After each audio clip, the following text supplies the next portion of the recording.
Dang, it actually did it. It actually did kick him.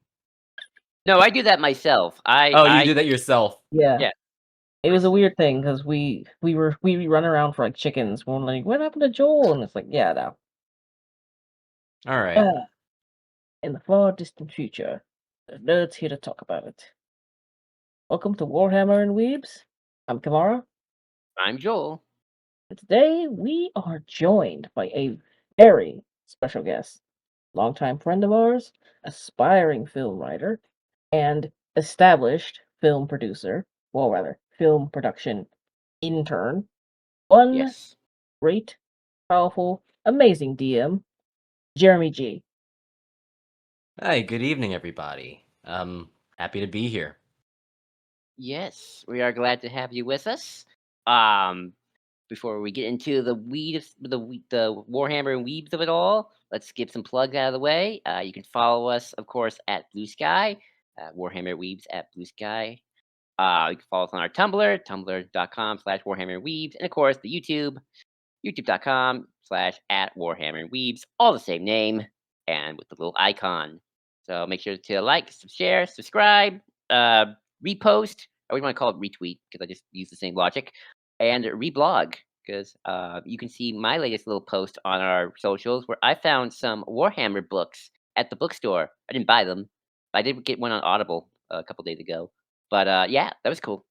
Apparently, one of them's really good. Warhammer books run the gamut of being either everywhere or incredibly difficult to find. I live in I see California with a good Barnes and Noble, so I think I lucked out in some way. I live in As I keep forgetting, you were in like the things that I have heard you talk about finding in your local Barnes and Noble put literally 80% of other Barnes and Nobles to shame.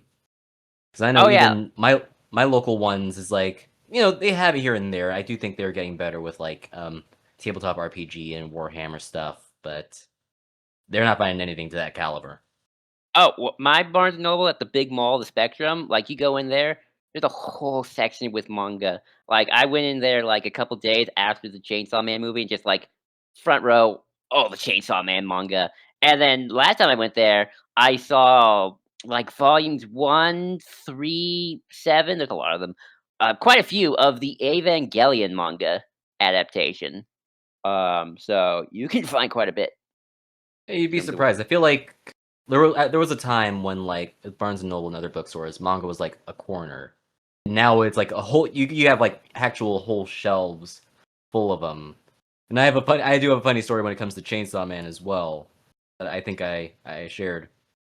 Basically, when I first was moving out to LA during the holidays around late 2024, one of the lead actors from Chainsaw Man, Ryan Colt Levi, I think is how you pronounce his last name. He decided, you know what, I am going to autograph a copy of Chainsaw Man Volume 1. I'm going to leave it at Barnes and Noble. And I'm looking at that, I'm like, oh, that's pretty cool. 2 days later, I would find myself outside that exact same Barnes and Noble without realizing it, and every copy of Volume 1 was gone. dang. They cleared house. They were not Dang. playing around. That's awesome. But yeah, I luck out when I get to my Barnes and Noble and what they have. It's a big one. It's a big one too. Got two stores. That's two stories and a Starbucks. Yes. of course it does, a Starbucks. Every Barnes and Noble has to have a Starbucks. I'm too broke to constantly go to Barnes and Noble, so most of my general methodology is either a public library, which is not that great because surprisingly enough, the Black Library, the publishing company behind Warhammer, well, the publishing company is Games Workshop, but they have like in lore publishing company Black Library, and it's not apparently a very popular set of novels in the public library space. So then it's either that or my actual favorite occupation, which is trawling used bookstores. Nice. And that's actually how I found like most of my D&D stuff. It's just random small tables and corners in the basement of used bookstores. Not Hey, bad. sometimes you get some good stuff there. But I will say, just for the audience, the book that I did publish, did get on Audible for free because I have a lot of credits, is The Emperor's Legion: Watchers of the Throne, or by Chris Raight, Wraight. It's all in first person, and about like one of them is like a advisor guy, and like the other definitely Emperor's Guard. I've only gotten through the first few chapters because I've been busy, but it's been fun. Been a fun listen to. Stodies, nice. We will have to discuss them at some point. But yeah, outside of that, my week has been good. I'm excited because this Friday I will be seeing Gundam Hathaway, movie number 2 in the trilogy, at 12:50 on at the Spectrum, and then the Friday after I'll be seeing Mando and Grogu with my dad in IMAX because I got the tickets ahead of time. So two movies this month, back to Friday to Friday. So that'll be fun for me. But how's everybody else's week going? What's going on in your world? It's been going Jeremy, pretty what's well. I'm glad to say that I'll also be seeing Mobile Suit Gundam Hathaway: The Sorcery of Nip Cersei tomorrow evening, with a group woo? of friends. I'm Nice. very excited for this follow-up. We've been waiting 5 years for this thing now, so it's been a long time coming, and we are definitely like entering like blockbuster season. Man, it's gonna be a fun time. Oh yeah, I mean, I know I got booked. I got this. I got Mando. I got He-Man. I got Supergirl. I got Spider-Man. Um, gonna be a lot of money, a lot of tickets. But yeah, I'm excited. Kamara, what about you? Doing anything fun soon? Seeing anything? Movies still. But I am probably gonna detour. I'm afraid I'm not really in as much in the Gundam scene as I sometimes want to be. And also, I know I'm going to be filling up my calendar with 'cause I already saw Mortal Kombat, solid 7 out of 10. Um, well, it's a 7 out of 10 movie, 9 out of 10 more like for a video game movie. It's good 9 out of 10. It's very solid. It's not. I'm not expecting it to ever like break the bank like the first Mario movie did. But if you had to run the gambit between the Illumination Mario movie and the Borderlands movie, which existed Oh yeah. and had like yeah, no, Borderlands is one of the funniest Borderlands movie is one of the funniest concepts ever, not because it was a good movie, but because it was so terrible and the cast was full of A-listers. I It remember that. yeah, it had Kevin Hart in it. It had Jack Black. It had Jamie Lee Curtis. It had um Kate Blanche. It had top tier people, and it was awful. Which So heck, at that point, Mortal Kombat. Am I ever gonna like? Is it Academy Award? No. Is it still a fun movie? Yes. It's fun. I actually enjoyed myself. So that gives it an automatic 9 out of 10. nice. I feel you. Mortal Kombat. I mean, it's like a thing where it's like I feel like not every movie is made with the intent of getting an Academy Award. Sometimes you just want to go to the movies, be entertained, partake in something that may or may not have been part of your childhood. I say that because I didn't grow up on Mortal Kombat. I didn't play any of the games. Super Mario I didn't really get into until like maybe a year or so ago. Very new to me, but everyone like is familiar with like the concepts. And I played like Mario Kart Wii, so seeing that first movie fun time. And I feel like yeah, that's like all there is to that. To say, I think I lost my original train of thought. I mean, that's But with me with the He-Man movie, where it's like, I just want a good adaptation of He-Man. exactly, it's like I'll you power just Yeah. through Jared Leto just to get to see some oh of the other. we're gonna have to thug it out with Jared Leto. Like I've been saying this already, that because of Jared Leto's inclusion, the highest score I can give this movie is a 7 out of 10. So let's hope it can hit that. I feel confident it can. But I feel like Jared Leto, Jared man. Leto's gonna be like 10% of the movie. They're not. At least I'm desperately hoping he's going to be 10% of the movie. I'm desperately hoping we're gonna have a kind of Excuse bad me. guy stays in the shadows, bad guy stays in the background. I feel like we're gonna see like 90% of the evil warriors more than we see them, and you know what? That's So probably just a good thing. a I will typical take He-Man Evil Lyn adventure where over Skeletor's Jared like, Leto. Evelyn, do the work. I'm gonna sit here. Oh shit, Evil Lyn, He-Man. do the thing. Do the thing, Evelyn. Evelyn. Yes, Beastman, Evil Lyn, give us all of them. Just let honestly, if he just shows up for the final battle that they've already half spoiled in the trailers, I'm fine with that. They got a cool poster that came out of all the ladies. Got Marlena, the sorceress, Tila, Evelyn, the ones who get the shit done in He-Man. Excited for yeah. But no, it sounds like we're all gonna be having fun weekends, and I can't wait. But Kimara, shall we begin the topic? Yes. So, on Warhammer and Weebs, we've mostly been delving into Warhammer. Started to delve a little bit with the Weebs. Joel had a very fun episode regarding Kingdom Hearts. Check that out. Yes. That said, Weebdom, the anime world, very big, very popular, huge. And there are some very well known A-listers that I've heard of, you've heard of, but you might have kind of lost track of it because, let's face it, Dragon Ball Z has been going on forever. It will continue to go on forever. Since Goku I will was in turn every diapers, color of the rainbow. probably. Since I was in diapers, pretty much. Yeah. You are gonna die. You were born. Dragon Ball Z will be here before you were born. It is going to be here long after you're dead. Goku is gonna go through the entire pride flag of transformations. It's fair. One Piece. Very big, finally finished up its season one after 1,000 something episodes in what, 20 years? Sure. If they ever find the actual One Piece, maybe.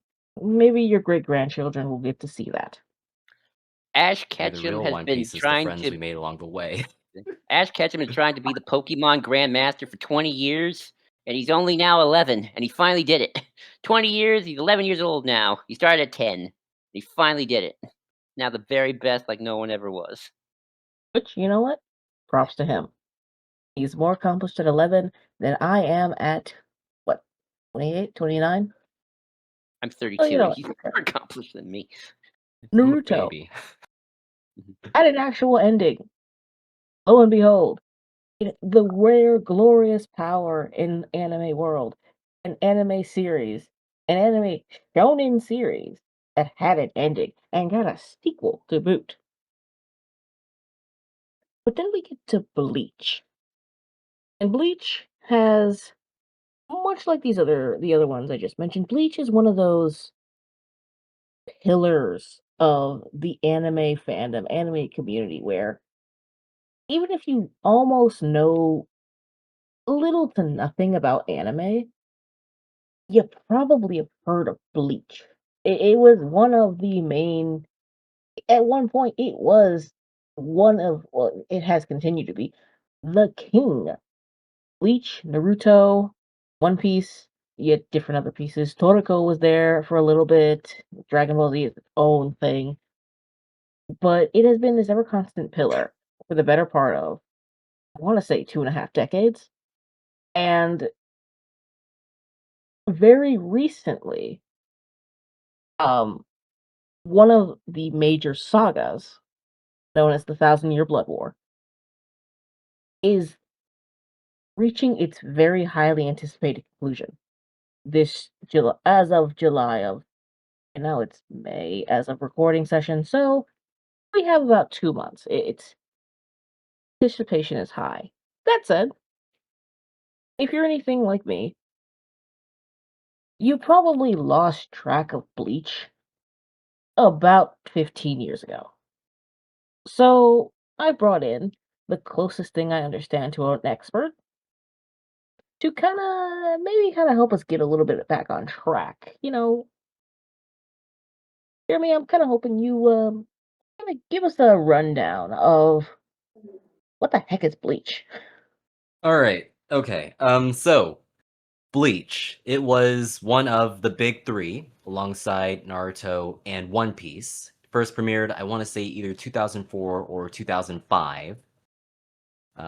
So about 20 years ago, the show first came out, Mhm. and it was the last of the big three to come along. I feel like it's also the one that was for a time talked about the least, mainly because it was the new kid on the block for a hot minute, and then it ended before Naruto or Bleach, or before Naruto or One Piece could. And so, amidst all of that, I feel like that's part of why the series kind of fell to the wayside for a lot of people. But of course, it's been seeing a major resurgence in popularity within the last about 5 years, because of its finally getting the adaptation that it deserved, Bleach: Thousand Year Blood War. But to run it back, you guys want me to basically explain the basic premise of Bleach? Yeah, probably a Hey, good go place to Alright. for it. start. Alright, so Bleach is about this kid named Ichigo Kurosaki. He can Mhm. see ghosts. Mhm. Um, yeah, at first it seems like a really weird and out of place thing. It's like, oh my god, this 15-year-old boy can see ghosts, until you realize that there's actually way more people who can also see the ghosts. It's I just like see this whole dead thing. people. I see See dead people. I see dead people. Wait, he's 15? Yeah, he's 15 at the start of the show. He's like in high school, like first year high school. I mean, come on, Kamari. Technically, a lot of anime when it comes to teenagers, they don't draw them like teenagers, or they do. They're very older teenagers. Even though, like, you're only 13 years old. Look at the Sailor Moon girls. Like Like, you, Oh you god. think you think that Ichigo being 15 is shocking? Wait until you find out that his best buddy Yasutaro Sato, aka Chad, our glorious Mexican king, is also Dad. 15. And Oh yeah. he's a big guy, but he just the way that he's drawn, like he kind of looks like he could be a grown man. But like, I get it. Some kids age like that. I mean, Um, okay, that's fair. I had yeah, some like friends in high school where I'm like, no, dang, because you're only 15. Like, you look like you're 20. it's like that one bit in Bad Boys where it's like you're 15 but you look 30. Yeah. Shout out to Yeah, Reggie Chad from looked like Bad Boys. 26. Ichigo in my head. Yeah, no, he looks so. I mean, yeah, no, Joel, you're right, because I remember Death Note. And it's like we're supposed to believe Light is like what, 15, 16 at the It's start. like about 17 at the start. Yeah, It he looks 26. it's kind of funny how I feel like that almost imitates some of the, I guess you could argue, issues, although I kind of understand why you do this, with live action shows in high school where it's like, let's get the teenagers. They're all played by 20-year-olds. I mean, I can sometimes If What, you're see why. lucky, they're 20 If you're year what's lucky. olds. what's that I one mean, series? no, no, I got a great example. Look, I like Andrew Garfield as Spider-Man, like, in terms of just the cast. I don't like the movie, but, like, the first film, he's supposed to be a senior in high school. It's like, Andrew Garfield, like, in his 30s already. And I like Andrew Garfield as an actor. And I think he could have been a good Spider-Man. But given, oh, who's the girl who played Gwen? Shit, I Emma forgot. Stone, I Emma think. Stone, like, Yeah, they ain't teenagers. Maybe they could pass off as college kids, but really? They're seniors already? barely remember Amazing Spider-Man. I have some memories, but Yeah, Uh, no, I'm just, it's funny how, like, that art imitates art imitates live action. I mean, live action imitates anime in that case, where it's like, but yes, go ahead, Yeah, Jerry. Sorry, you Tan- could say that. But tangent. so yeah, long story short, Ichigo Kurosaki, 15-year-old boy, he can see ghosts. He lives with his dad and his two younger sisters. They operate a clinic in Karakura Town. That's like the name of like the general area. And Ichigo's life is completely changed when he comes across this monster known as a hollow. And hollows in Bleach, they're like ghosts, but when they die, they like lost a part of themselves, something like that, or they had like very strong emotional attachments, and because of that, they don't become souls; they become these creatures known as hollows. And sometimes they try to attack other souls. In fact, that's like the whole reason that they attack other souls, because these things, all these souls, they have like these sort of chains. But the hollows, they don't have those chains. They have a huge hole where their heart should be. And they're looking to fill that hole so they can be whole. And because of that, they end up attacking a lot of innocent spirits. Now, in order to prevent that, you have the Soul Society, and it was during this fateful encounter with the Hollow that Ichigo meets Rukia Kuchiki. And when everything goes sideways, she ends up having to temporarily give Ichigo her powers, turning him into a substitute Soul Reaper. And that is the main catalyst for all the events. And throughout the series, like we meet a lot of really colorful characters. We found out about this whole other faction of soul hunting beings known as Quincy's. Unlike souls, they are flesh and blood. And there's just like a lot of really fun stuff. But the Soul Society takes issue with the fact that Rukia gave her powers to a random human. And so she gets dragged back to the Soul Society to be executed. And so Ichigo kind of puts together like a whole group, sort of like an I'm put together a team type of moment. Mhm. And together they storm into the Soul Society to rescue her and find out that there's a whole lot of other mysterious happenings afoot.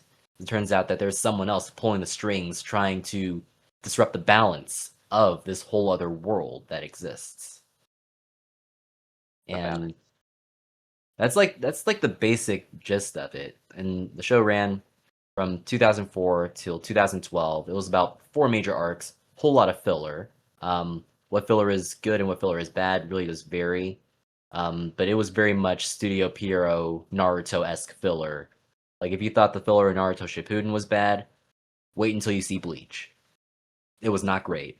People were not Okay. having a great time with it.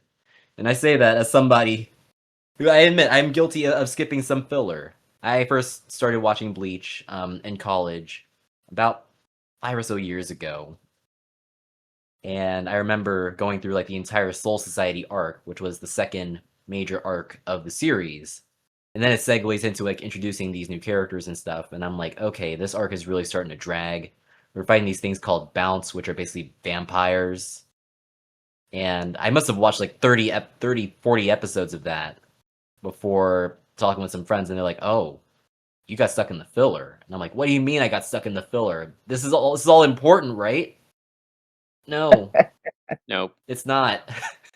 and Uh, so and so after that, I kind of had to skip around a little bit to actually get We've all skipped to some the filler in our day. Arrancar arc, the actual stuff that tied in plot wise, and that was interesting because I genuinely was able to go into that stuff, and it's like, yeah, every so often these random characters would just pop up and go, and I'd be like, oh yeah, I remember you from the filler arc, and then I find out later on those characters just never existed in the manga.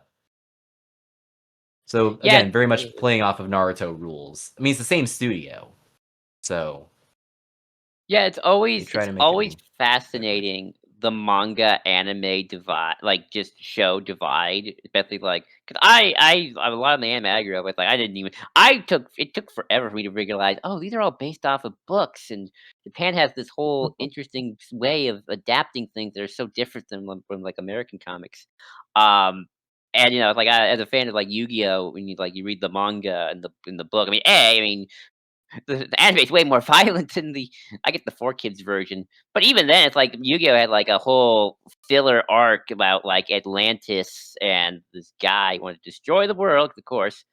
Although that was funny enough, that was actually one of the better filler arcs because like the Pharaoh had to deal with like losing Yugi and it's a whole thing.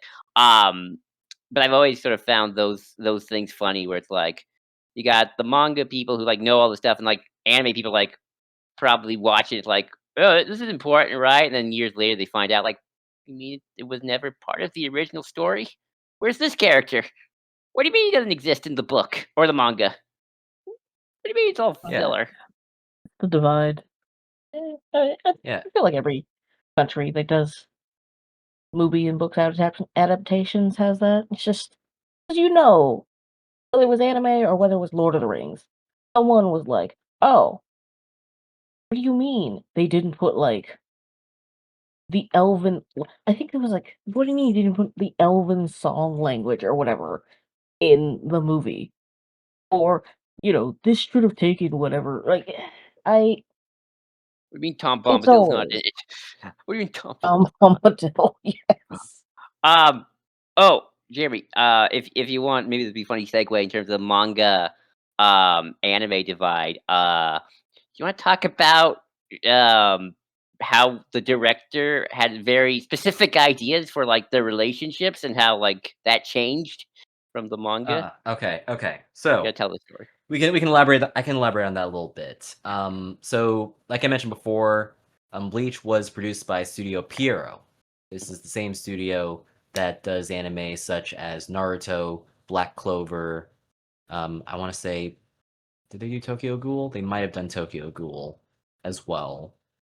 But at the time when Bleach was, early in those early days, the way that it works between manga and anime production is the manga usually publishes weekly, sometimes bi-weekly or monthly. So basically, like every week, a new chapter comes out.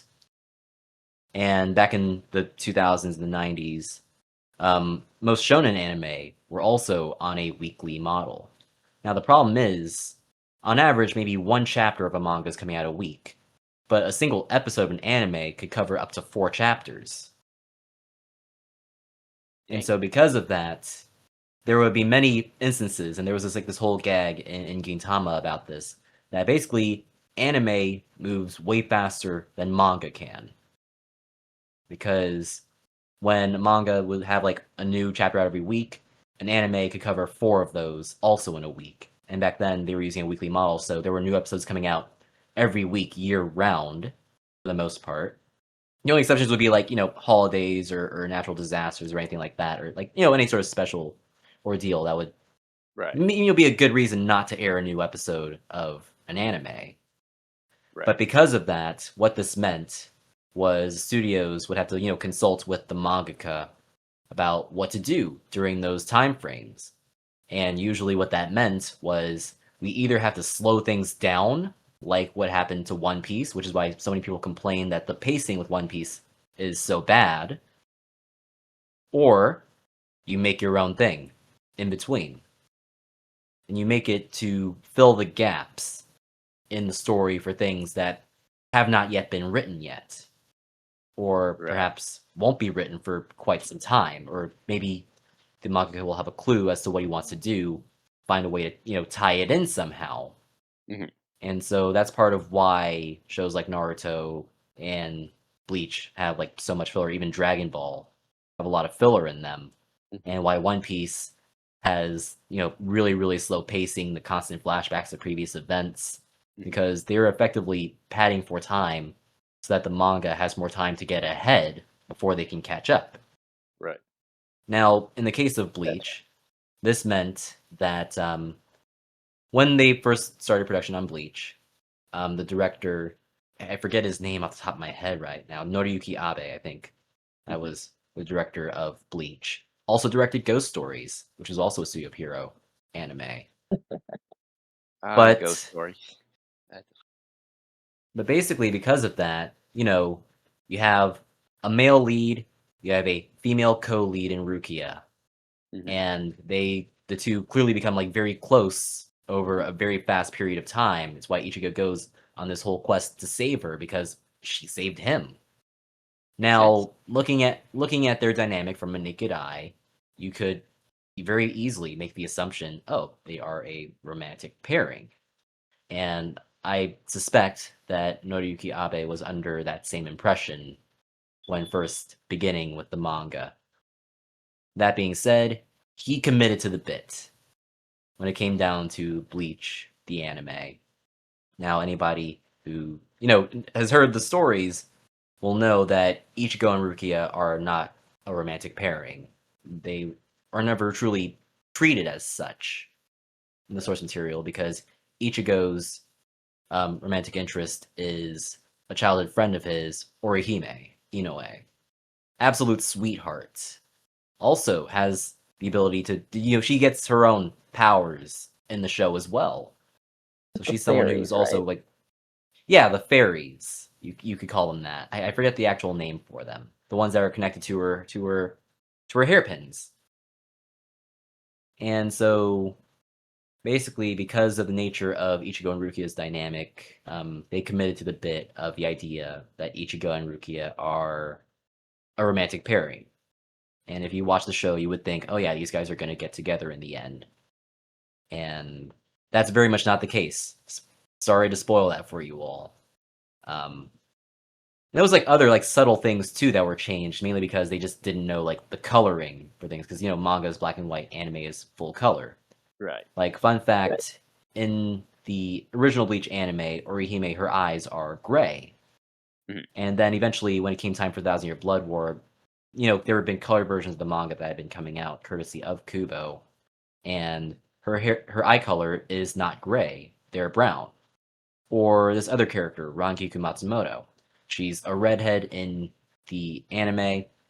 She's actually blonde in the manga, and they changed that for Thousand Year Blood War as well. Thousand Year Blood War is basically, it is a soft reboot of the story.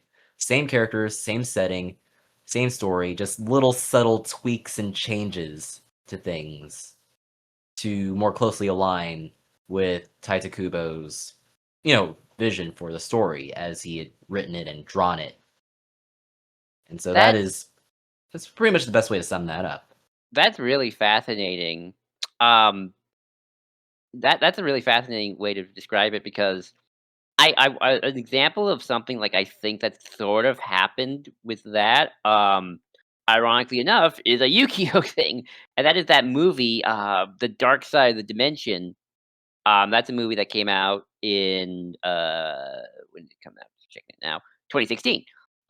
Which is somewhat based off a manga. Is and the thing is with that movie is yes, it's kind of an epilogue to the show, but it weirdly also kind of treats the manga like it happened, and it's also a little darker in places.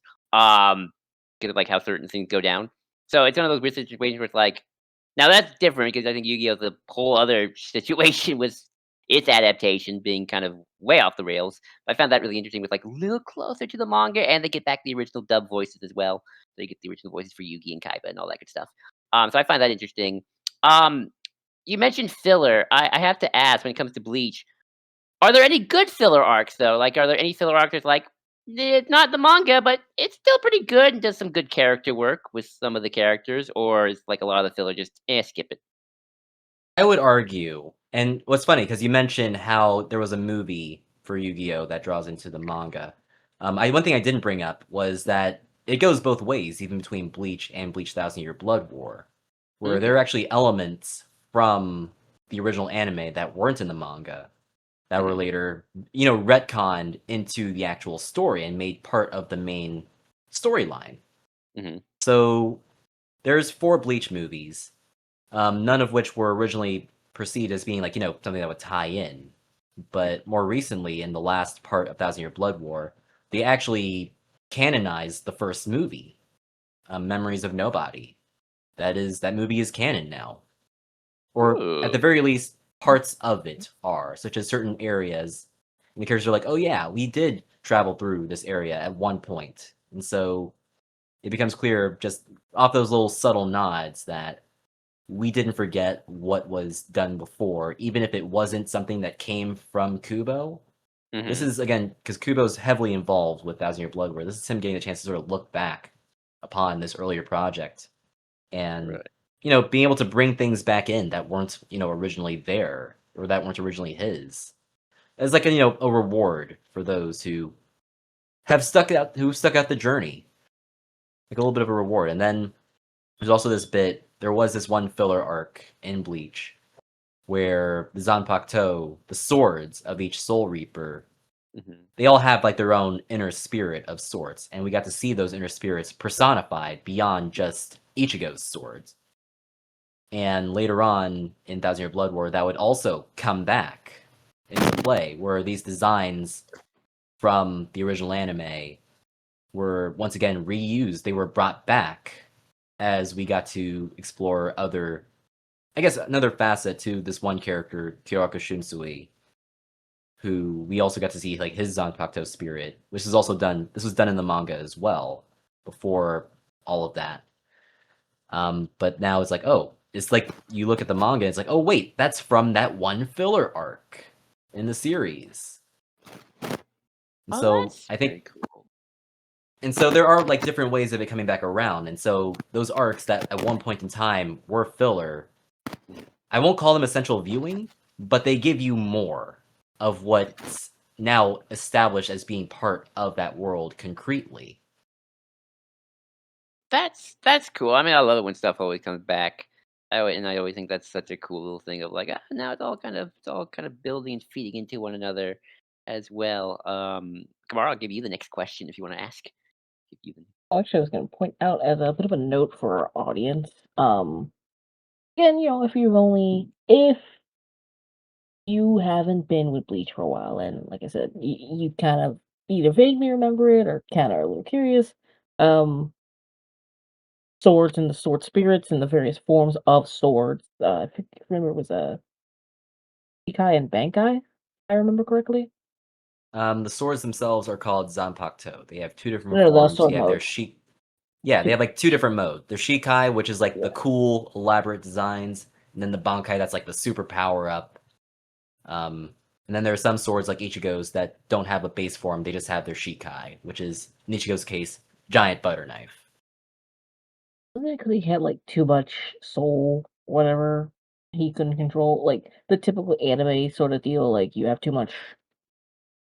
Naruto's whole thing was like he had too much chakra, and Ichigo's whole thing was like he had too much whatever soul juice or whatever, and his form was like. I remember that was like a point in the anime where it was like his sword was unusually large, and he had to like really learn how to focus that for the Yeah, Bankai. I'll admit that part's a little bit fuzzy with me. But I do know that yeah, Ichigo's sword is like that size when he first gains it, mainly because he's like he doesn't really know how to control it. It's like his first time using it, and then it sort of like became his signature thing. Now, of course, over time he did learn to like control it, but we find out over time that the sword that he has, it's not really like its true form, if you will. But there are some other things going on in the mix having to do very much with like Ichigo's own heritage. And Yeah, part he's of something of that, a hybrid, isn't he? he is the ultimate group project. And I say that in the most family friendly way possible. Ichigo Kurosaki is like the ultimate group project. And the reason for that is his dad was a soul reaper who became a human. And his Mm. mom was a Quincy. That's a big spoiler alert for Thousand Year Blood War. But Ichigo's mom was a Quincy. Now, Quincy's and Soul Reapers, they have a lot of beef, and that's the whole foundation of the Thousand Year Blood War. It's the whole battle between the Soul Reapers and the Quincy's that are still around. But Ichigo's mom was a Quincy, and back in her youth and back in Ichigo's dad's youth, they happened to cross paths. And during that time, they were both basically going after the same hollow, which was this experimental hollow created by Aizen, who's one of the show's main antagonists. It's one of the main villains. He's like the main villain of the original series until the full brain arc at the very end. But during that fight, Ichigo's mom, she gets bit by this hollow. Now, hollows are super dangerous to Quincy's especially. And so because of that, she becomes basically infected for life by this hollow that bit her. And now, of course, having Ishin, Ichigo's dad, stay close by at all times, are able to sort of put a lid on the hollow. But of course, then eventually Ichigo comes along, and everything seems fine until his mentor Kisuke Urahara pushes him down a hole, and that hollow begins to retake control, and that's how he gets the mask. Where it's like, because Soul Reapers, they can be turned into hollows as well. I think that's something that has happened in some weird technicality. But basically, because of that, the lid's the jar is broken with Ichigo. The hollow is coming out to play, and he's got to learn to control it. Yeah. And what's fun Alright. is, as time goes on, we find out that the hollow wasn't really out, just for like blood or anything, but was more of a defense mechanism. Something that really only kicks in and gets active when Ichigo's life is in genuine danger. And that's something that does happen during the Rankar arc, where Ichigo literally gets a hole punched in his sternum, and the hollow takes full control. Gotta keep him alive. No, that's fascinating. So, um, as Kamar mentioned earlier, and I'm going somewhere with this. I did my Kingdom Hearts videos a couple of recordings ago, and what fascinating, and I don't know if this is just the anime shonen tropes in general, or just what was popular at the time, because I was doing a little research while we were talking. So Naruto comes out or starts in '99. The original Kingdom Hearts is 2002. Bleach starts. Hang on, I gotta look it up again. 2004, correct? Yeah, that's I more or think less. 2004. Let me double Yep. check Sounds that. about right. And then Kingdom Hearts 2 comes out in 2005. So everything's kind of similar. And what's fascinating is Kingdom Hearts 1, and I've told you this, Kamara, where it's like, okay, like Sora, Riku, Kairi are very much, the trio, right? Got happy-go-lucky hero, the rival, and the girl. Sorry, Kairi.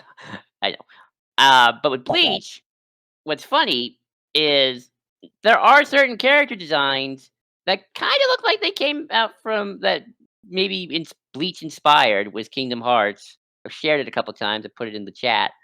With Axel, especially because you got the spiky redhead. And Hollows just they're not the same. I'm aware of this, but they remind me of Heartless and Nobodies, and kind of that the souls and without the hearts and stuff like that. And I find it fascinating, just sort of like these tropes affecting kind of everything. And I wouldn't be surprised if like Naruto and Bleach had that sort of influence, either intentionally or not, because they were part of the big three, along with One Piece, both in Japan especially and in the States. Yeah, and that Trios are just definitely part of tracks. anime, right? Like Yeah, that is like the trio. Well, Bleach is a little different. a little I different. don't I don't thi I I say this on top. I say this like as someone who You get these guys. also was indoctrinated into the Ichigo Rukia relationship concept, that like I guess I assumed they were going to be a couple. So I was a little weird. Out down the line, I was like, oh, okay. And I sort of, it does, unfortunately, now that Joel has mentioned it, have that unfortunate sort of and granted that is kind of the issue with main character syndrome and everything going on, where you you you remember Naruto and it's like, yeah, for all of her, even granted, she was sidelined. Like Sakura was sidelined in her own show, in her own team, pretty much. But Just she was like still Kyrie in Kingdom Hearts. pretty much a main character. And for here, it's like, okay, same thing with Orihime. Um, I kind of forgot she existed because she very unfortunately is she doesn't strike as best girl. I remember her being an incredible sweetheart, incredibly powerful for a like second rate is not the right word for a um arguably second tier character. But man, looking at this and just thinking of just like that trio concept is wow, did she not fit? I mean, for the Well, few episodes I saw, I probably liked Rukia more because, like, she got cat girl vibes, and she reminds me of Amity from the Owl House a little bit. She reminds me of Professional. It's that the dynamic you've got tall, freakishly tall high schooler, short professional, and that one dude that's a redhead. Renji. Yeah. I would love to ask one of the designers of Axel if they were inspired by Renji from Bleach. 'Cause I don't know when Renji shows up in Bleach. Axel would be kept come out. Actually, Axel would probably would have happened before Renji. So I'm kind of wondering, like, Well, it's just spiky redheads are just sort of a thing in all Japan. right. It's like, I think I might be able to shed a little bit of light on this because I know like when it comes down to like the dynamic, mhm, let's put it like this: like you brought up, like you have the lead character, the rival, and girl. I feel like with Bleach, it's a little more nuanced because each show has like their big three, and Ichigo, Renji, and Rukia, they are not the show's.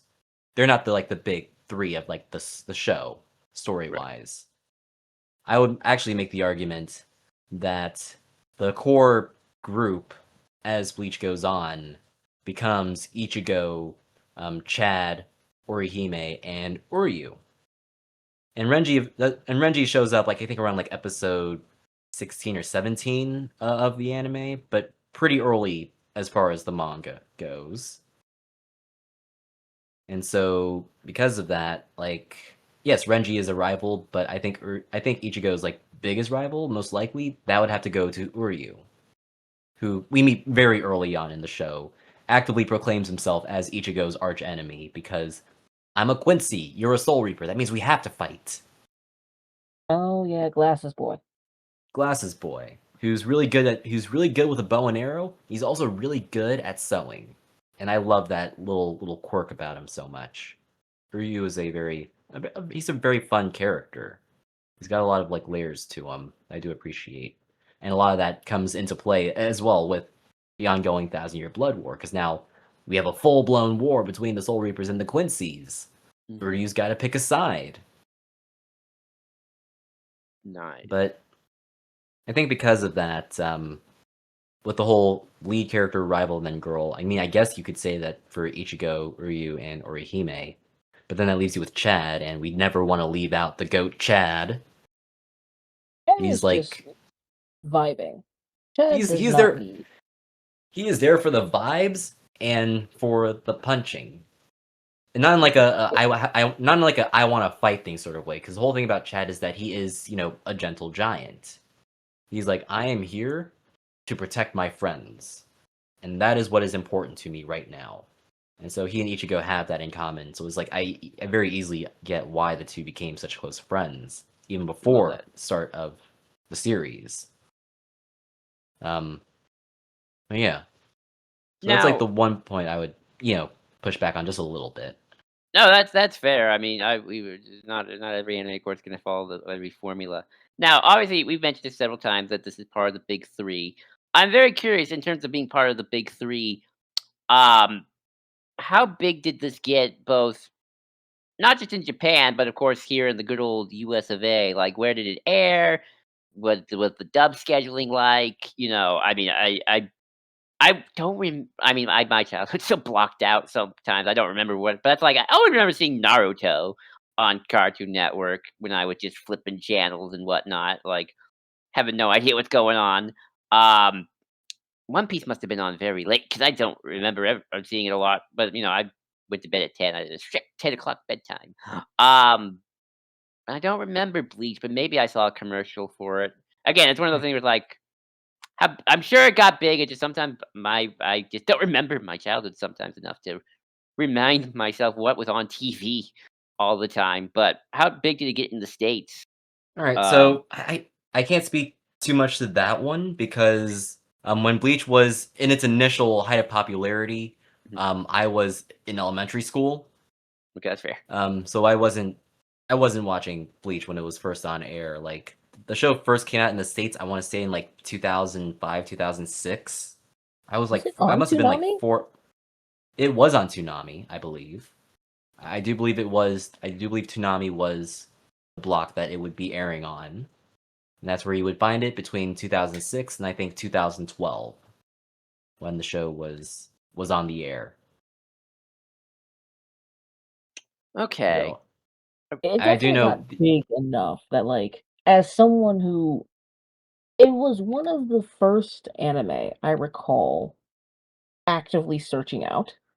So, by that regard, it definitely got big enough that, like we said, it was that big three. I mean, you had other contenders. Obviously, um, Fairy Tail was sort of up there. Dragon Ball was obviously it's in on its own stratosphere, but it was because Attack on Shonen, Titan, of course. specifically the Got Shonen Jump Attack magazine, on those three were the major front runners that they were pushing, and the fact that it got big enough to the West and hit the West to the point where you did end up seeing that on Toonami. You did end up seeing that sort of big to the point where even if people who didn't really watch it, who knew even if you really didn't even know anything about anime, of all the anime, you'd heard of Bleach. Possibly because you were probably originally thinking of Clorox, only to realize there's an orange head kid with a sword. But you heard about Bleach. Probably how I heard about and Bleach the first time too. Cause like, and here's the interesting thing, because especially in this day and age, even if you haven't heard of Bleach, you've heard Bleach. Because there were some sound bites within the last couple years where they take either tracks or just like random bits from the series, and they were used everywhere. They were used all over Reels, TikTok. It was actually insane. Like if you've ever heard of like this track called like La Espada, like that was taken from Bleach, and then someone put a trap beat over it. Now everyone's listening to it. It's a popular soundbite on TikTok. So I feel like it's one of those shows that managed to transcend the typical bounds and conventions of anime to become mainstream without people ever really knowing its name. So it's like if you knew it, you knew it, but even if you didn't know it, you've heard something from it, or you've seen something from it at one point or another. oh, absolutely. I mean, I think there's always those animes that people will always know through osmosis or just commercials. Like I do about Attack on Titan. I mean, of course, Naruto, because they're on Nami. So I think there's always those animes that were very osmosis from osmosis at the time. When do you think that Bleach really started getting its resurgence again? Like when do you think it's like kind of like, oh, Bleach is back? That's an easy one. It was around either late 2020 or early 2021. So just to explain certain things, Bleach ended very abruptly in 2012 with the Fullbring arc Right. of the series. Mhm. And after that, Kubo, he was already doing work on the Blood Warfare, the Thousand Year Blood War. That's like the final arc of, the anime or of the manga. Mhm. But the story had basically caught up. There was nothing left to adapt, and viewership was kind of starting to drop. So Piero pulled the plug on the show, and Kubo would continue working on the manga for about 4 more years. So people were, hopping over to the manga, reading that, and the manga itself was, at that point, Kubo he was having health problems, and he was basically rushing to meet deadlines. Because of that, a lot of people make the argument that Thousand Year Blood War is debatably in the manga the weakest arc of the series. because Kubo wasn't able to do it the justice that he wanted to at the time because he just physically wasn't able to. Mm-hmm. And so I think what was really exciting, it was around 2020 or 2021. It was Jump Festa, which is this big conference that's held in Japan every year, where Shueisha showcases all their new stuff pertaining to manga and anime. And during something on like their main event stage, they dropped a teaser for a new series, Bleach: Thousand Year Blood War. So after 9 years, or 8 or 9 years of radio silence, we had a trailer. We had a brand new rendition of Number One by Hazel Fernandez. That's Ichigo's theme. And it was very modern. The song's always been, changing throughout the series to match sort of the vibe of the time. And now, again, there's a trailer. People are starting to come out of hiding. Like, oh my god, Bleach is coming back, 2022. And it was around that time that I had literally just started watching the anime like a couple months before that first trailer dropped. So at that point, I'm like, oh crap, I gotta catch up. I gotta see what people are so excited about, you know? And so the show managed to consistently ride that hype train all the way through to now. And I realized I missed out on one little detail, and which was that even before a trailer for Thousand Year Blood War dropped, there was a mini series that came out called Burn the Witch. It was based off of another one shot by Taita Kubo, and it's in the same world as Bleach. So when people found out Burn the Witch was getting an adaptation from Studio Colorido, people started to pop up, get a little excited about that, and then it actually dropped all 3 episodes, and it was bloody marvelous. Like, just everything about it was like just genuinely really, really cool and just very colorful.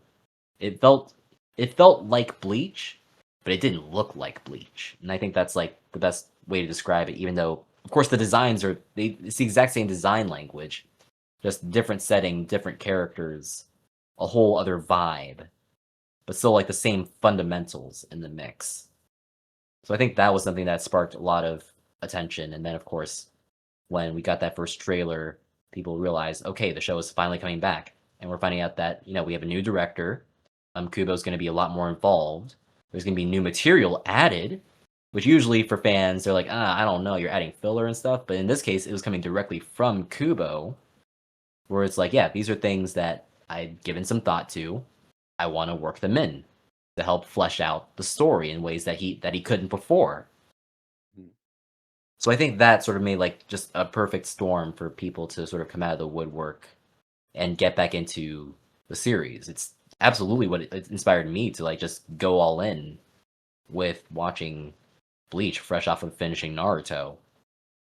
And overall, it was just really exciting time. And then in October 2022, that first episode dropped, and man, it was like night and day. Like, it was the same show, same characters, but the colors are different, the way it's moving is different, the tone is different. It seems a little more, I guess you could say a little more bloody. It's funny, and it's not the same thing. I'm 100% aware of that because ultimately this wasn't an official continuation. It kind of reminds me a little bit of like what Revelation and Revolution were like kind of they were kind of marketing themselves as it's like we're He-Man season 3, even though we're not really.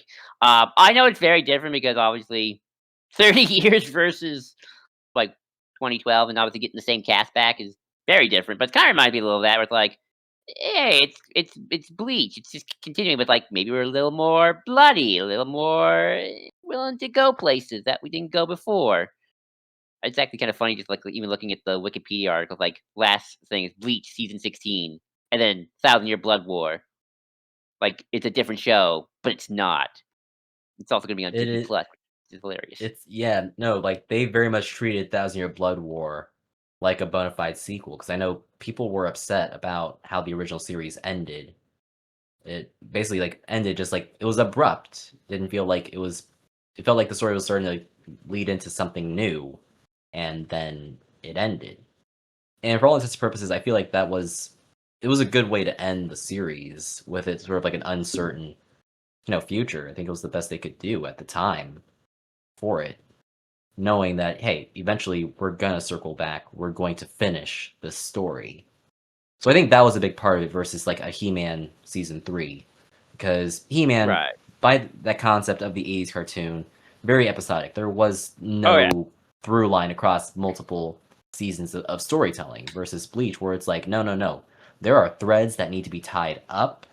We know what those threads are, and this is the show that's going to address all of them. Most of them. Right. Right. Kamar, you got to I mean, respond. with that said, and it does look like it does really look like that this series is reaching its conclusion. Everything you said, the threads are being tied up. Story is kind of reaching its conclusion. We're gonna kind of get an end. Do you think it's going to be the end? That is a good question. Because would you believe me if I told you that the Bleach manga technically doesn't end with Thousand Year Blood War? I wouldn't Oh, be And this is surprised. Interesting. something that people have been speculating for years, but as part of like a special anniversary event, I think it was around 2021. Not like around the same time as like when the trailer was eventually going to drop, but Kubo released a one shot. Um, I think it was like No Breath from the Jaws of Hell or something like that. Hmm. But it was a one shot that took place several years after the Thousand Year Blood War. Had a new lineup of characters. Ichigo's still around. The Soul Reapers, the Gote 13, they're still around and they're still kicking ass. And but it was focusing mainly on the next generation, like a Boruto, if you will. Ichigo and Orihime, they have a kid. Rukia and Renji, they also have a kid, and now we're getting to see a little bit of their lives, and Hell is coming back into play. There was a movie that was, people thought it was gonna like tie into the movie, and then they just completely ignored the movie. But some people are speculating that we could get an adaptation of that after Thousand Year Blood War. But of course, it's just a one shot. There hasn't been a follow up. There hasn't been confirmation of a follow up from Kubo. So there's no real telling as of right now. People are speculating that even within Thousand Year Blood War, within this last season, we might get adaptations of some of the light novels. Because, according to some people that I've been talking to, they don't have much of the manga left to cover. Some people are saying if they're smart, they can knock it out in like half the season because they have 13 episodes left to do what they want.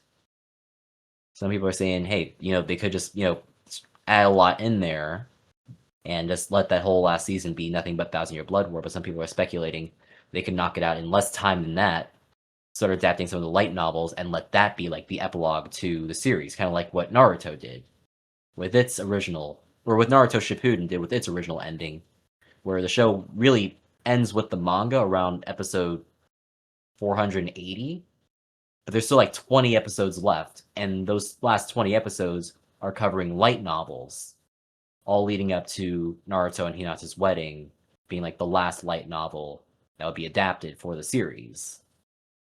But none of that those last 20 episodes, they weren't in the manga. They were their own separate thing. That's So cool.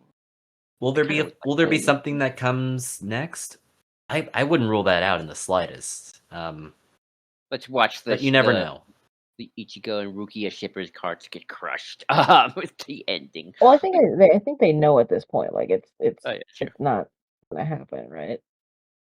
Yeah, you don't Yeah, know. It'd be it's weird. pretty. I think they'll be able to figure it out. But Hopefully. actually, that kind of gets into my next question, which is actually so I'm sure the reception for Thousand Year Blood Lore has been great. But I am kind of curious. It's like, is there kind of a bit of a I don't know, juxtaposition is not the right word, like a bit of a whiplash. It's like if I let's say I want to start Bleach, I watch all the original show, and I go into a Thousand Year Blood Lore. There's like is there kind of like a whoa, what's going on? Like, you can sense it, and you're gonna have to readjust because you're so used to this particular tone from the original run, and now you're into this new run. It's like it looks the same, but it's different, and I have to readjust myself a little bit. Like, was there readjusting with people who are like used to the old show, and now suddenly your blood war? It's like, whoa, what's going on here? Why is there actual blood? Um, If there is blood. I don't think it's that big of an adjustment because even the original series had blood. Like the show Okay. got fairly bloody at times. Like I mentioned, there was an episode where Ichigo literally had a big old hole in his chest. That's something Okay. that happens to characters. But I do know that the anime for television it was censored. There were instances where there were characters that were being cut in half or just sort of getting gouged, and they treated as like light wounds, or instead of a character getting split in two, they're just stabbed and there's blood and stuff. And it's like, okay, sure. Versus with Thousand Year Blood War, where it's no holds barred. They get a different time slot. They can kind of do what they want more unrestrained. So I think it is like just more of what people got in the original show, and without you can tell that they're not pulling their punches anymore like they had to in the past. And so I don't think it's exceptionally jarring, Okay. but It's I think like just the biggest adjustment is just from a visual standpoint, because you look at the original series, like, and I feel like the original series also kind of helps you segue into it, because even the Fullbring arc, it's very different tonally from the rest of the series, and it asks a lot of very powerful questions that are followed up in Thousand Year Blood Wars. So I do feel like the transition between the two, it's very seamless, in my opinion. Oh, that's good. That's good because sometimes I've always like these continuations of shows like years later, like, oh wow, okay, like dang, okay, like sometimes you can feel like something you can kind of feel like in both a good and a bad way. Where it's like, okay, the sensors are off, we're good. Another time it's like this probably should have had the sensors on, but no, I'm glad it seems like it's a seamless transition from season shoot from season 16 to Your Blood War. Um, Outside, of course, maybe just looking at some better animation, which is always nice. It's always nice. Like Kamar. So, with that in mind then, so eh, given the ability to see anime pretty easily nowadays, because it used to be, back in the day, obviously we didn't have Crunchyroll growing up. You hope your parents So let you stay up to watch Tsunami late at night instead of having a 10 o'clock bedtime. I did. either Tsunami or you found alternate methods. Um, and so with that in mind, as would you then say that this is kind of the perfect time for a Bleach newbie to start getting their feet wet, or is it something they should kind of wait for, or how would you go about that? For that newbie who's been seeing this for a long time, seeing that this major event is coming, is looking to kind of get involved. All right, so I'll say this is somebody who was a newbie about 5 years ago when I first got into Bleach. Um, I would say now is definitely like probably the easiest time to get into it.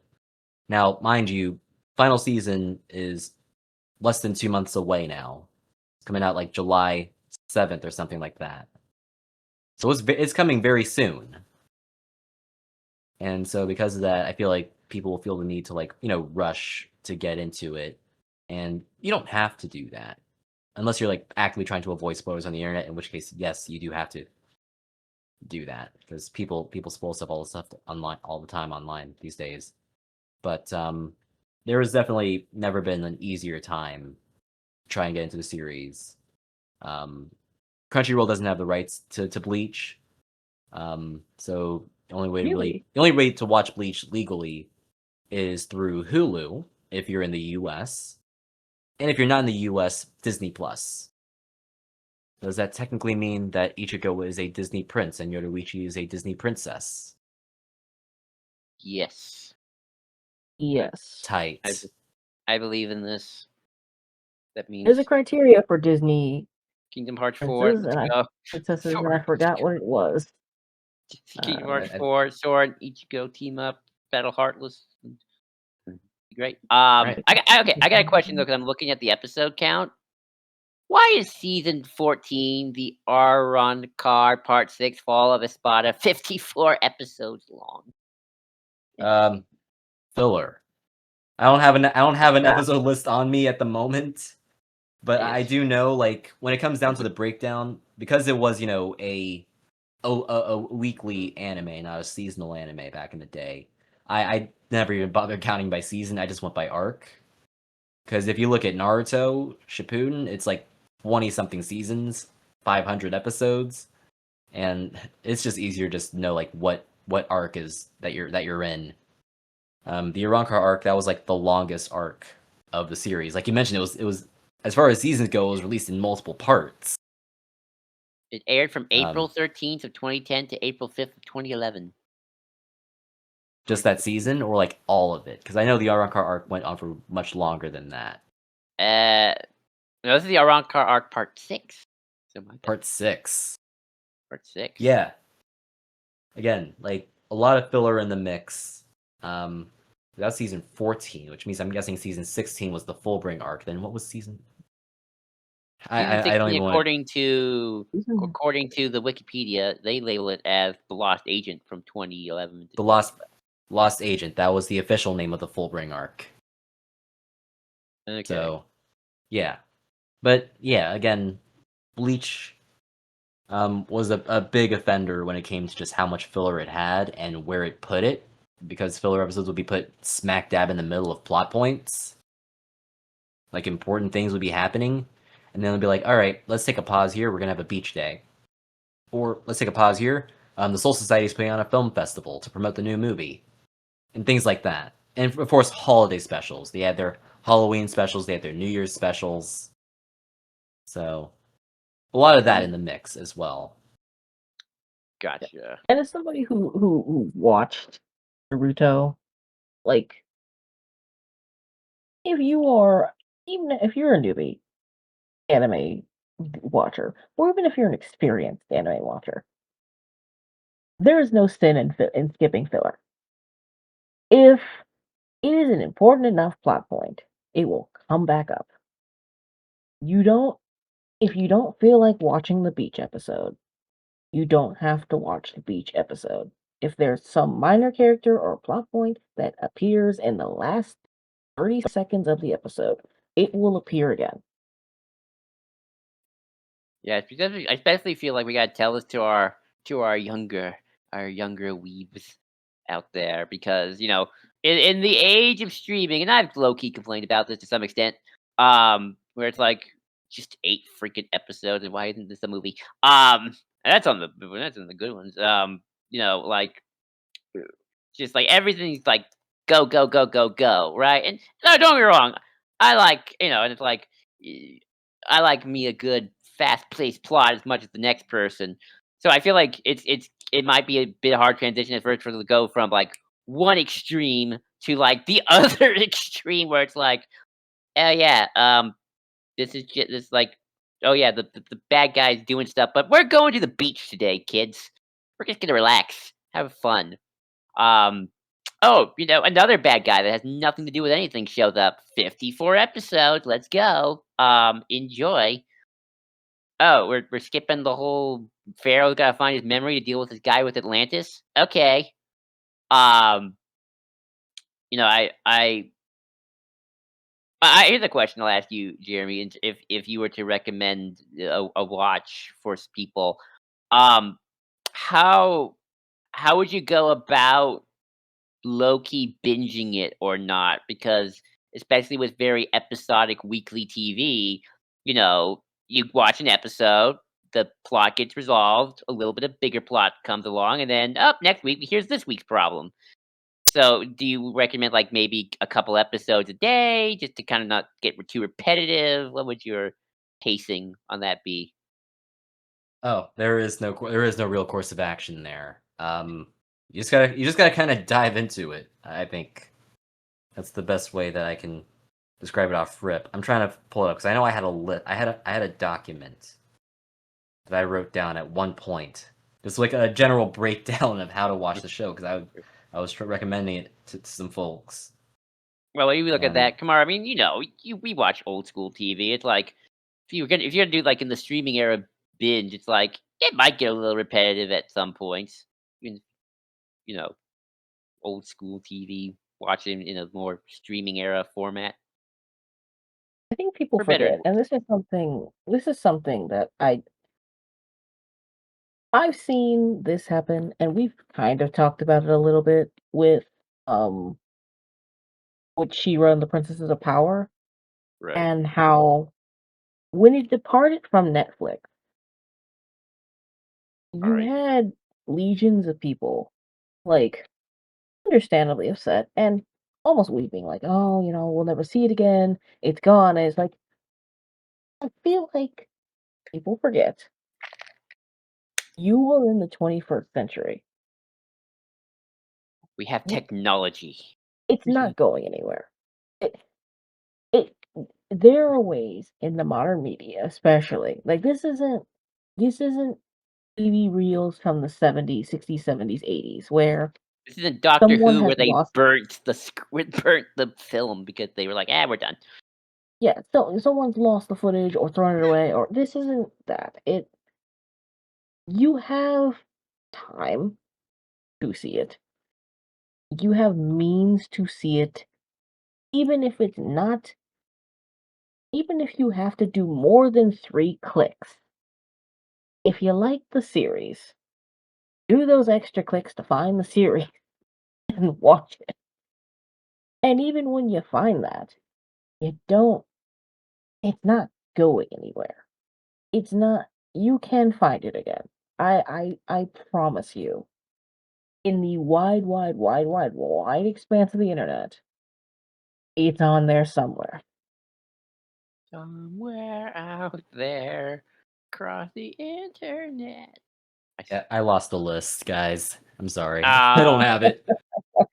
sorry, sorry, guys. Nope, Guess you have to watch you just all got the episodes.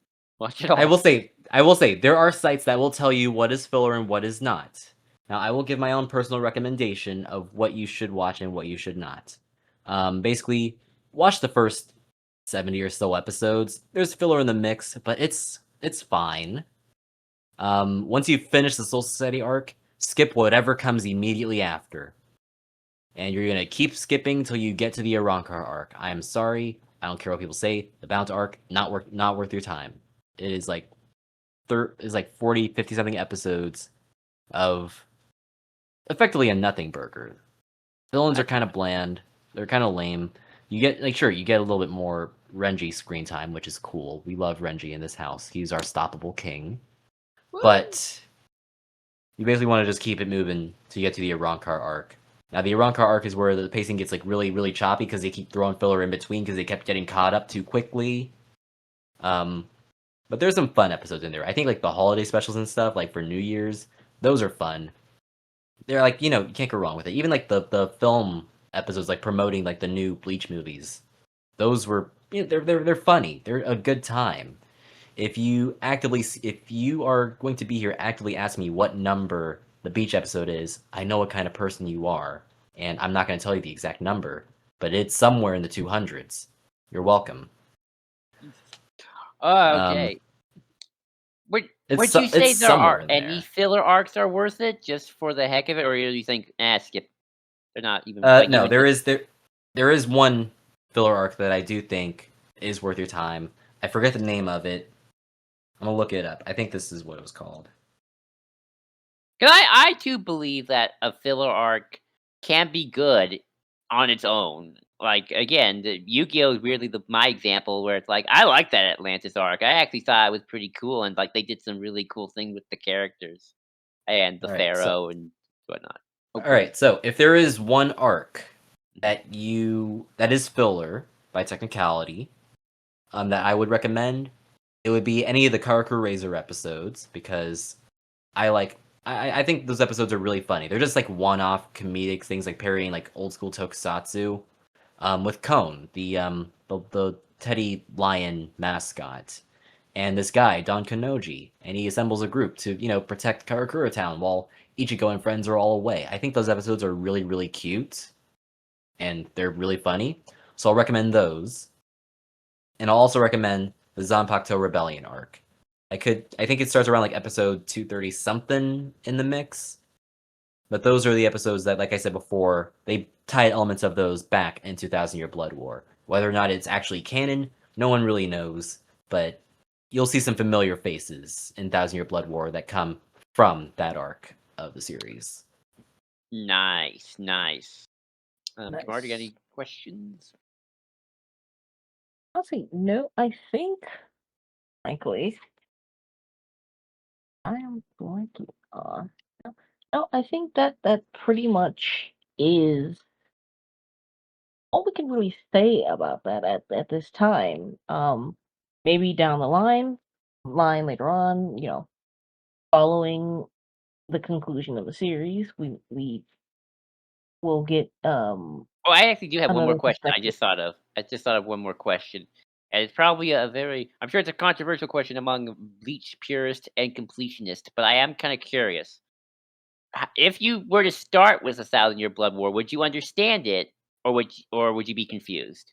You will be very lost.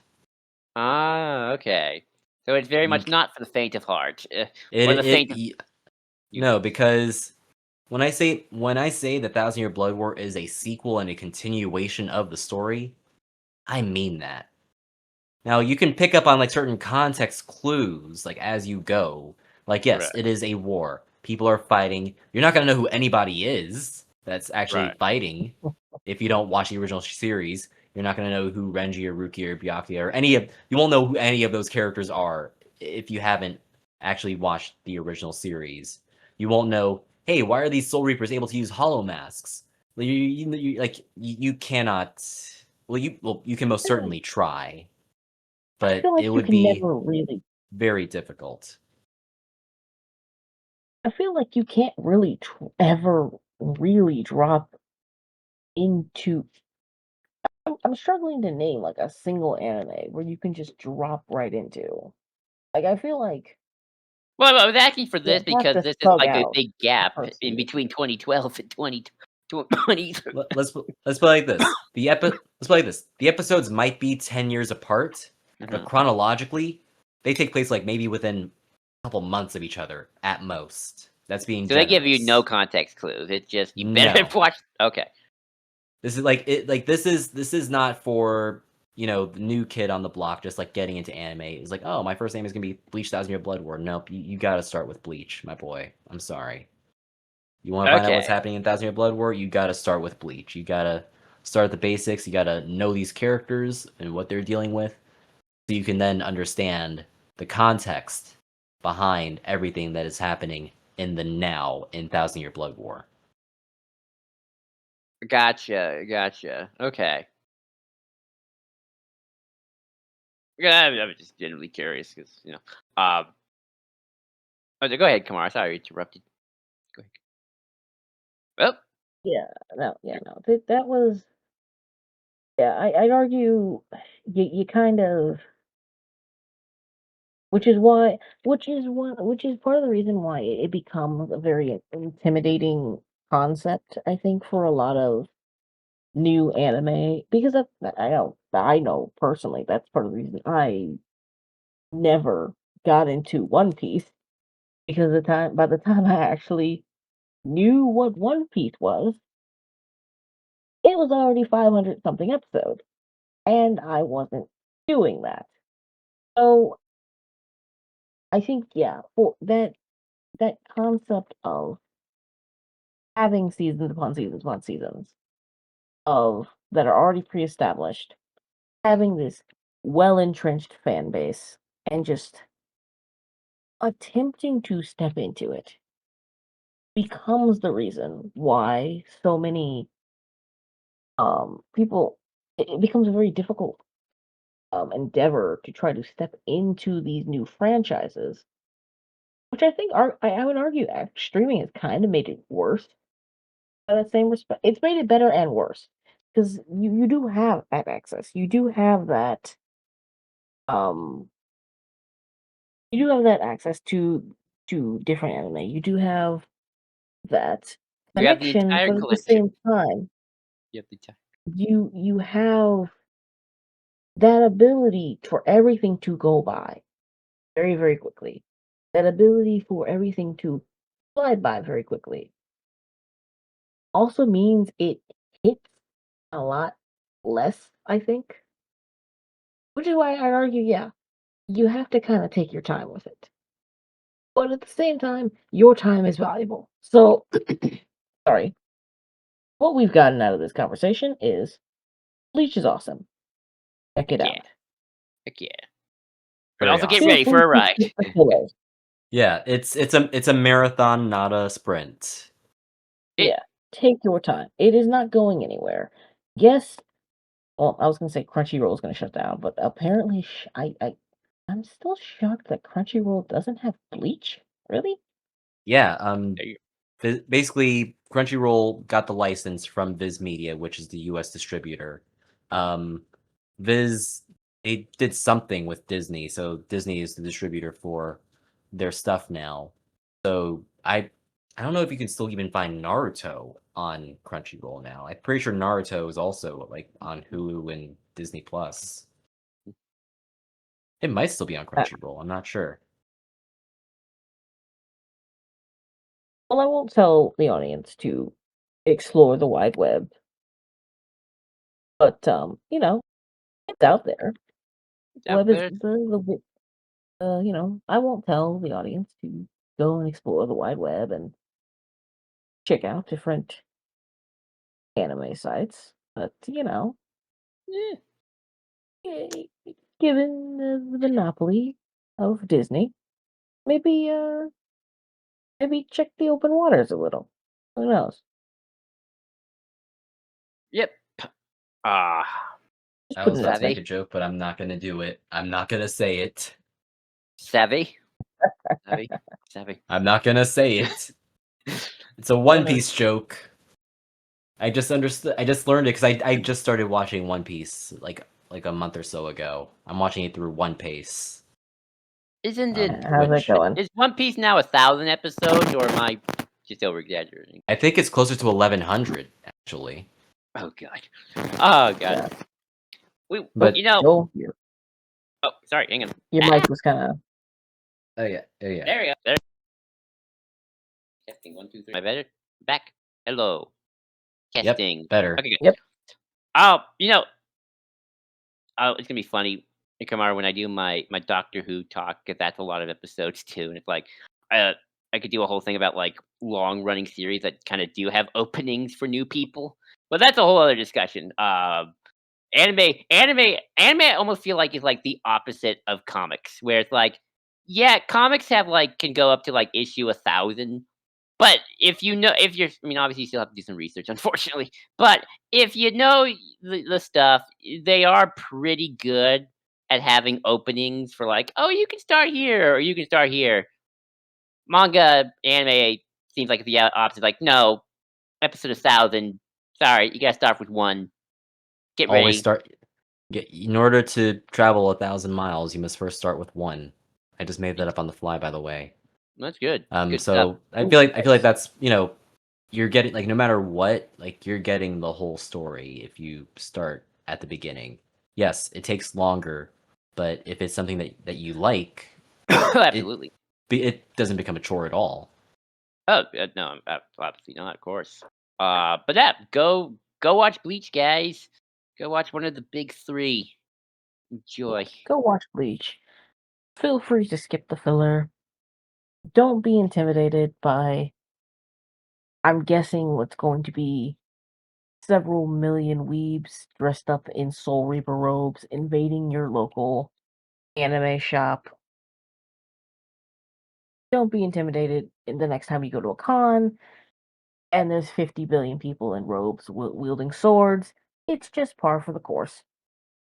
Go at your own pace. Enjoy what you like. And Exactly. if you think it's not for you at this time, there's no shame in dropping it and coming back later. It's still going to be there. Thank you. And when in doubt, remember this. Bleach has one of the best soundtracks out there. Listen to it.